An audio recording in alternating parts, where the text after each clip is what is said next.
ولم يخافوا لومة لائم فنعم عباد مكرمون. الله أكبر الله أكبر لا إله إلا الله الله أكبر الله أكبر ولله الحمد.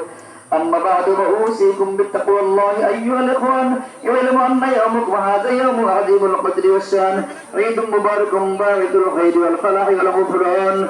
اذكروا إذ ابتلى إبراهيم ربه بذبح الغلام الحليم وقال يا بني إني أرى بالمنام أني أذبحك فانظر ماذا ترى قال يا أبت افعل ما تؤمر ستجدني إن شاء الله من الصابرين.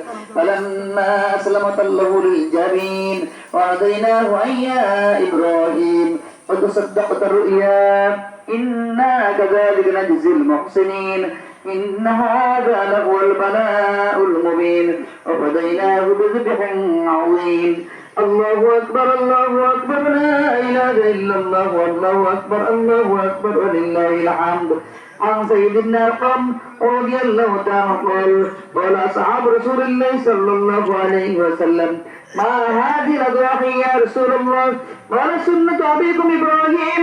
قالوا فما لنا فيها يا رسول الله؟ قال بكل شعرة حسنة. قالوا فالصوت يا رسول الله؟ قال